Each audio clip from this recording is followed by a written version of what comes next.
Hey everyone, welcome back to Lumpy Studio, and today I'm here with a brand new video for you guys. I'm going to be giving my review over Riverdale Season 5, Episode 3, titled Chapter 79, Graduation. Before I get into it, I just want to say a couple quick things. First of all, if you can please subscribe to my channel down below, I will really appreciate it, because I'm trying to reach the goal of hitting 300 subscribers by spring break, which is March 10th. I'm hoping that by around then we can try to get 300. I think that'll be really cool. That is a little bit over a month away, and I think that we can get that. We are currently at, I think, 260, yeah, so we have 40 more to go.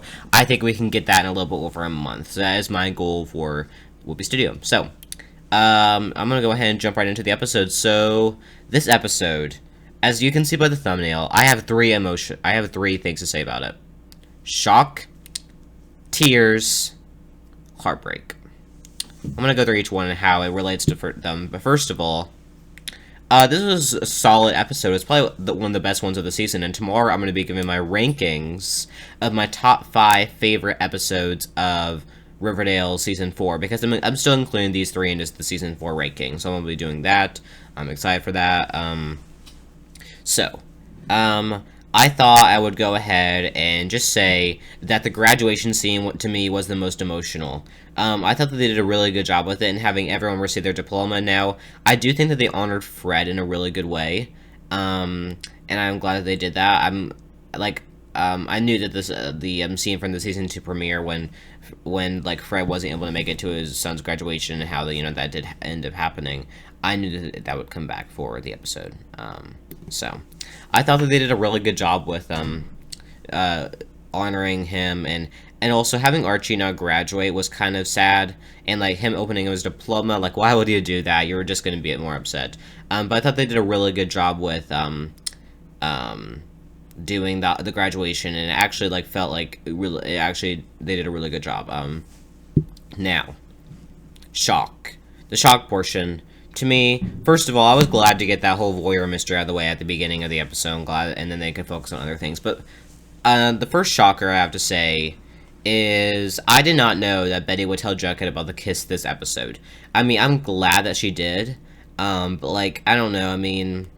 I don't know. That was one shocker moment. Another shocker moment was Archie. I mean, it kind of makes sense for him to join the army, but him making a decision that quick was a little bit questionable. And then, I don't know, I just kind of wish that, and then Jughead saying that he wanted to leave with FP, to go with a Jellybean to wherever they were going was a little bit odd to me, too. So those are kind of some shock. The tears, that graduation scene gave me some tears, and so did that scene with, the scene where Archie left to go, to the, army, and they were, and Betty and Veronica and Jughead were standing back there. Now, there's a few other tear moments, and that includes that scene with Cheryl and her looking at that picture of Jason. I thought that was really good, and I think that I like the idea. I think they did a really good job with them graduating, and Betty's speech was also very moving too. I was actually crying. I wasn't crying. Tear-eyed is a better way to put it, which is kind of tears in my opinion. It wasn't full out crying, which I'm sure some people were. I mean, if you were, I'm sorry, but this episode they did a really good job with pretty much everything, and I think they wrapped up. What I like about it is that they wrapped up book 1 of storytelling. I think that I am really excited for next week, and I'm hoping that this goes back to season 1. Now, obviously, it's not going to be as basic as it, because it's going to be horror. I think they're going to do a good mixture. I think they're going to do season 1 vibes when it comes to football and cheerleading and stuff like that and back to school. But I think they're going to do more of a horror element. I think that if they do a good job with the horror, I think I'll enjoy it. So that is kind of my opinion on that matter. Heartbreak. So I'm going to talk about the couples that broke up in the episode. Archie and Veronica were already broken up, and it looks like they were getting back together, but when Veronica learned that Archie was going to the army, they decided not to get back together. Buddy and Jughead broke up, unfortunately, over the Buddy and Archie kiss. Now, it wasn't mainly because of that. It was just more because they were drifting apart. And then Cheryl and Tony broke up because Cheryl wanted Tony to thrive in to thrive, and Cheryl didn't want to ruin that feeling for her. And then FP and Alice broke up, which was probably the most upsetting breakup. It was really emotional just to see Alice and FP crying about it, and FP leaving, and it was just very emotional. And I don't know. I'm still that got me. I was teary-eyed then. I feel like they did a really good job with. I think it kind of makes sense for all the couples to have broken up by the end of this, except Kevin and Fangs, of course, but they're not a main couple. And on Sunday, I'm going to be doing a post-time jump theory list, and I'm excited for that. But I thought that they wrapped up a lot of cool things. Like Penelope's going to turn herself in, for example, which I think is cool. Of course, Archie's going to the army. Betty, she is going on a road trip with Alice by the end, and Veronica goes to New York with her mom and Andy Cohen, which was kind of weird to me.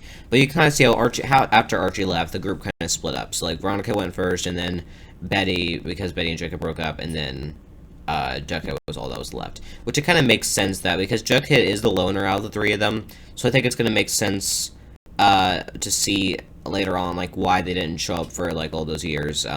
Because 1 year later they did not show up to Pops.